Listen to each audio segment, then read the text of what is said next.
Good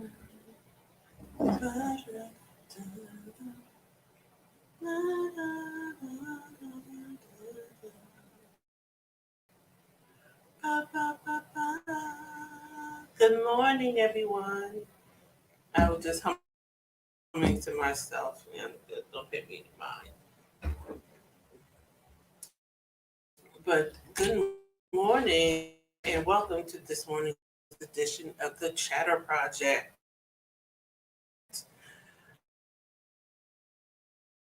I am Anna Turner. I'm your host and educator this morning. The Chatter Project is hosted by the LT&A company, a contracting, consulting, coaching, and training firm. We specialize in that high level government contracting conversation. We go beyond just talking about winning and locating contracts, and we discuss the things that impact the government contracting industry. We focus on legislation, the upcoming budget, and tips and tricks, not tricks, tips and tools that business need to know in order to operate effectively and efficiently within the government space. I am Luciana Turner. I am your host for this program. My experience in government contracting actually started back in 2001 when I actually started as an office manager within a nonprofit, which coincidentally was a DoD think tank. That was my introduction to government contracting. Nonprofit actually ran off of research and development grants from the government. Our executive director was a brilliant man who was always ahead of his time. But that was my first introduction to government budgeting, the way you had to track money as far as government projects was concerned.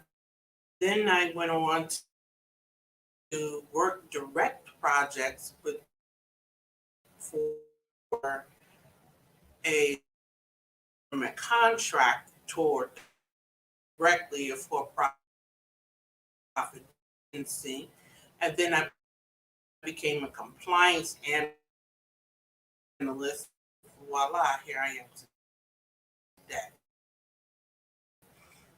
So in this installment of, the Chatter Project, I just wanted to, we have 21 days roughly left in the government fiscal year. We're 21 days away from the start of the government year. And I want to pose a question to all of my small businesses who are out in the great pond. Are you ready to take advantage of the new government fiscal year? Are you ready? And when I mean take advantage of, I mean the opportunities that are getting ready to come out, gangbuster style. Congress and Senate are currently pontificating because they're going to pass a total budget. I believe the last number I saw was $2 trillion. How we're going to pay for it. Another conversation for another day. But the bill was inclusive of infrastructure. It could include a rebuilding the areas affected by Hurricane. It included $1 billion in IT modernization within the government. So there's the Afghanistan, relocation within the U.S. There's a plethora of opportunities that will be pouring forth like water from a socket starting October 1st.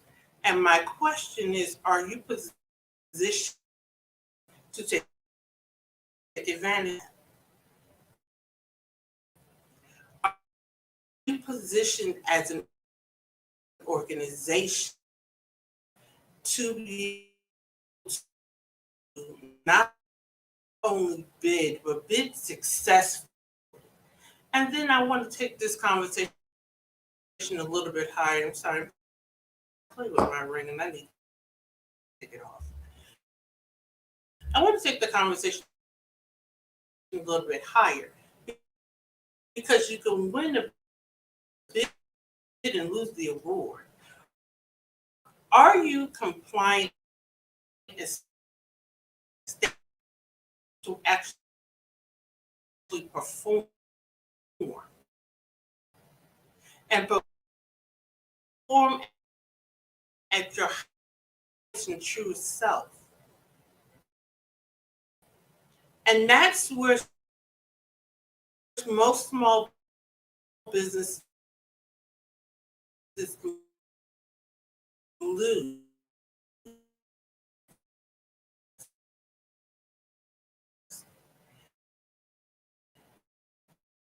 They win these contracts and cannot perform or cannot perform effectively, efficiently. And then ultimately the government either has to withdraw the funding and rebid, or if you're a multiple winner, they then work from you and redistribute it amongst the other awardees. And while a lot of businesses cry foul, you have to look at your operations and you have to do a debrief of yourself and say, was I performing at optimal levels? Now, if you were and the contracting officer was at fault, there are levels and ways to appeal and address those deficiencies and defects. There are some terrible contracting officers out here. I am also a government contractor. I dealt with them personally. And in my time in industry, I've heard our project program managers discuss them ad nauseum. And so they are out there. You have to, but still, you have to stay on top of your game, especially in their manager on the government side, who is not on top. Do what you're supposed to do to ensure that your company does not fall prey to their bad practices. So once again, I pose the question, are you ready to take advantage of the opportunities that are getting ready to come forward on October 1st? Now, there are some opportunities out here, and I'm not knocking those If you're able to go after them, go after them. But I'm talking to my audience that understands that in the next 21 days, it is really time to put together a strategy for the next government year. And they're trying, and they are in the process of shifting directions. And the low-hanging fruit that are hanging now is quite frankly out there and indirectly earmarked for companies who are already existing. Anybody who has been around the government space already understands any funding that's left over from this fiscal year has been obligated to into the next fiscal year so that it can be deobligated and reappropriated. That's another conversation. Our master class that's coming up. Stay tuned for that information. However, I'm talking about getting in position to take advantage of the floodgate that's getting ready to come forward. Now, every government agency has already released their forecast for the next fiscal year. Have you looked at it?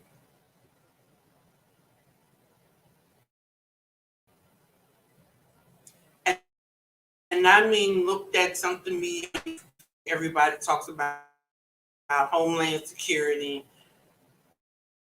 DOD is a huge agency. And so I need you to say something besides DOD. I know I speak in terms of DOD. It's just huge. But as a contractor, you need to know who within DOD you're talking to.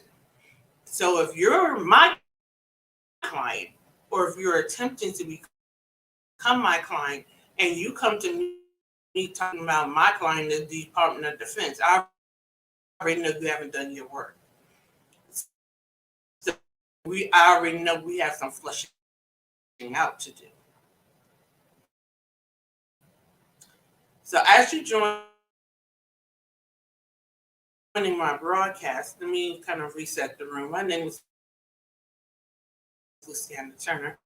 I am the host of the Chatter Project, which is a government contracting education platform. We discuss all things legislation, policy, government budget, was slice of training, which is needed for those operating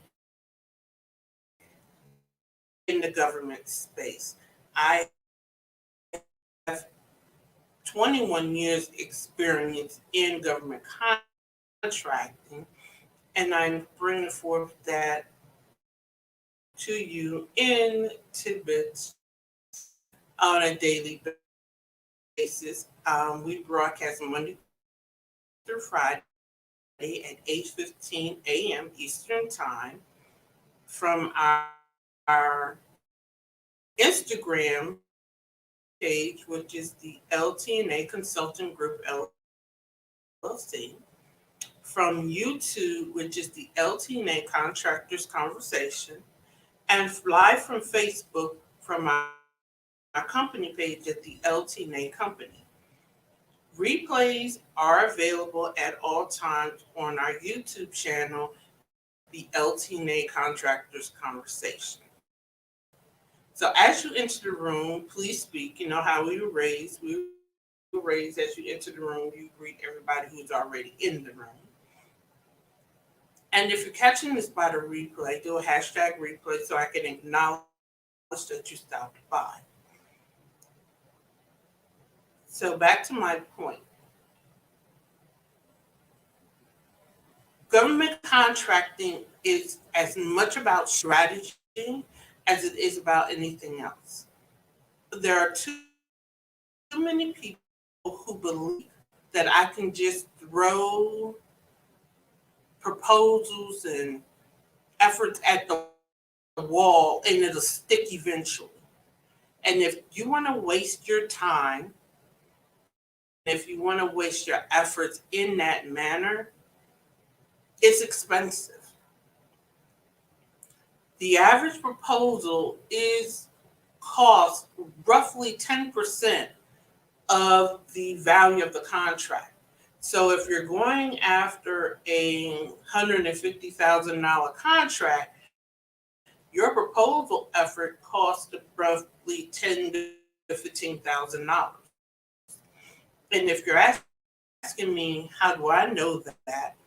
One, there's an agency called Grant Thornton that does excellent government contracting research around this era.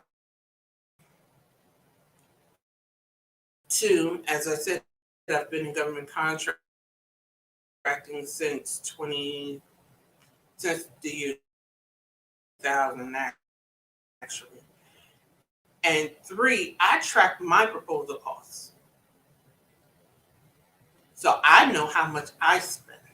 When I work with my clients, I don't write their proposals, but I make them track their proposal costs.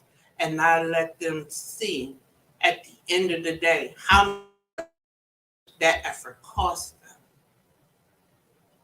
so that they can appreciate the effort and they can appreciate the way I make them do their strategy, so that they can understand the methodology behind what I do and how I do it and how I do it.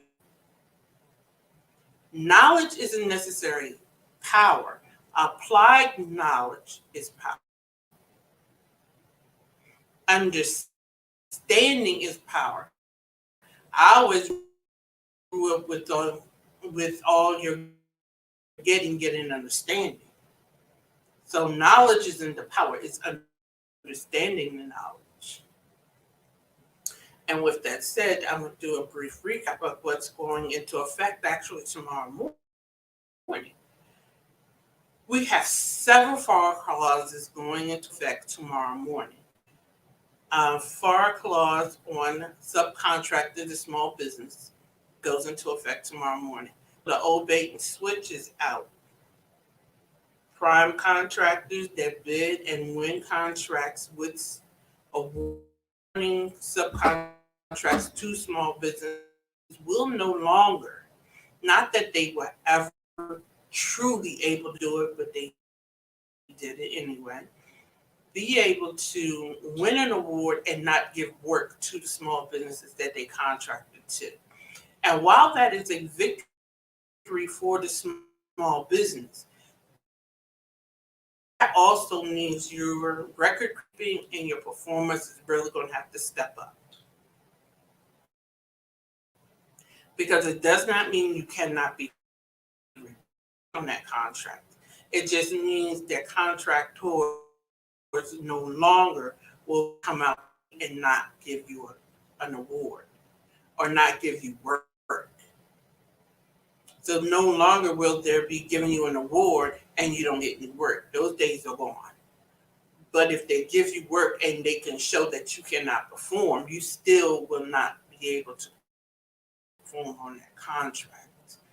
Let's call that what it is.